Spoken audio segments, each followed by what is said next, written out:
नमस्कार, आदाब, सलाम। मैं हूं नूरानी मैमून और आप देख रहे हैं आयान फास्ट न्यूज। इजराइल के ईरान का कड़ा प्रहार, या यह कह लीजिए कि ईरान ने इजराइल से अपना बदला लिया है। मैं सबसे पहले आपको स्क्रीन पर एक वीडियो दिखाता हूं कि कैसे एक हाइपरसोनिक मिसाइल इजराइल के राजधानी तेल अवीव में आकर के गिरता है। इस हमले के बारे में आपको तफसील से बताने की मैं कोशिश करूंगा। इसके मायने क्या है? यह ईरान का एक बहुत बड़ा बदला है। यहां इजराइल रुका तो नहीं है, यह भी पलटवार कर रहा है। उस पर भी मैं चर्चा अलग से करूंगा।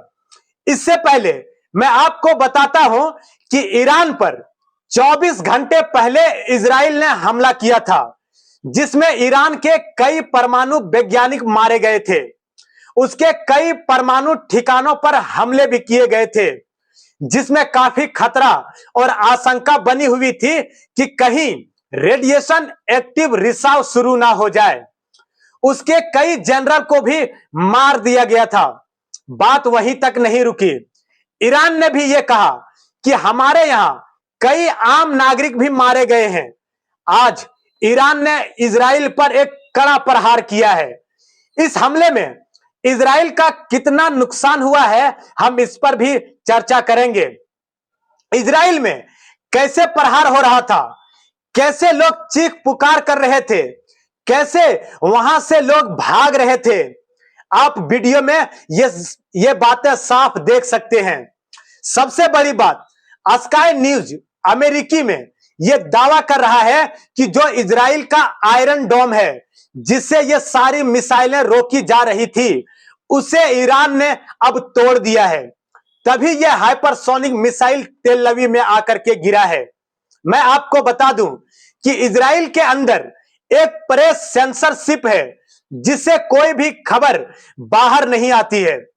ईरान ने मोसाद के हेडक्वार्टर्स पर भी हमला किया है और यह भी कहा जा रहा है कि मोसाद हेडक्वार्टर्स में काफी संख्या में लोग मौजूद थे। दोस्तों, इजराइल क्या कह रहा था कि हम हमास पर जब हमला करते हैं तो हमास जानबूझकर वहां दफ्तर बनाते हैं जहां लोग बसे हुए हैं।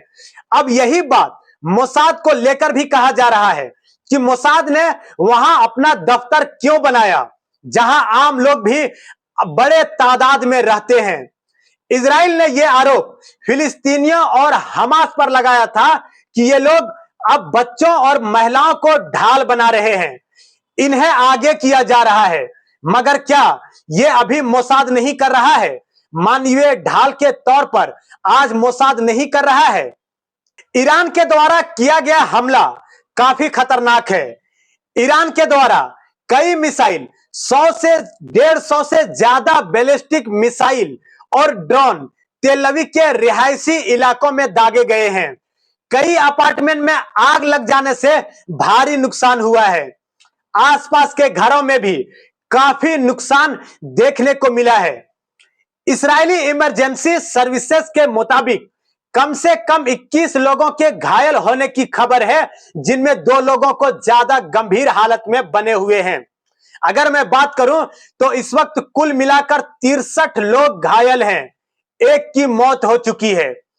टारगेट में तेल अवीव के कुछ मिलिट्री साइट्स और एयरबेस मौजूद थे।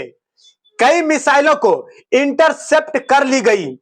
कुछ मिसाइलें अपनी टारगेट्स पर जाकर के पूरी तरह से गिरी हुई है, जो काफी नुकसान पहुंचाया हुआ है। खासकर तेल अवीव में इमारतों और आम लोगों को काफी नुकसान हुआ है।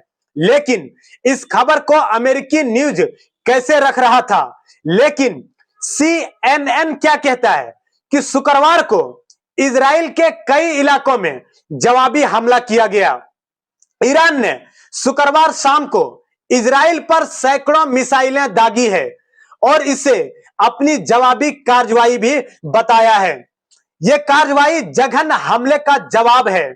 ईरान ने भी दावा किया है कि हमने इजरायली मिलिट्री इंडस्ट्रियल सेंटर्स को भी टारगेट किया है, जहां मिसाइल और बाकी हथियारों को तैयार किया जाता है। ईरान के रिपोर्ट सैटेलाइट के मुताबिक यह पता चलता है कि दर्जनों मिसाइल सटीक टारगेट पर लगी है। इससे भारी हमले के बाद इजराइल ने कहा कि 100 बैलिस्टिक मिसाइल ईरान ने दागी है। दुनिया में अब चिंता की लहर फैल चुकी है। जाहिर है अब ईरान रुकने वाला नहीं है। इजराइल भी काफी नुकसान ईरान को देगा, इसमें कोई दो राय तो नहीं है। लेकिन अब डोनाल्ड ट्रंप भी अलग बयान दे रहे हैं।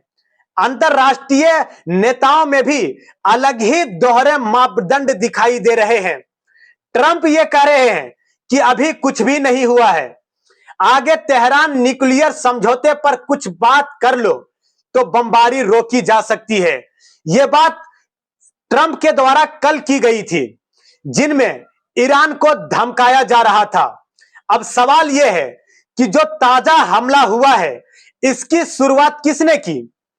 जाहिर सी है कि इसकी शुरुआत यह सबसे पहले हमला ईरान ने नहीं, इजराइल ने की थी। फिर ट्रंप ने किसको धमका रहे हैं? इजराइल ईरान पर हमलों के बाद ट्रंप खुलकर चेतावनी दे रहे हैं कि डील कर लो, अगला हमला और भी खतरनाक हो सकता है।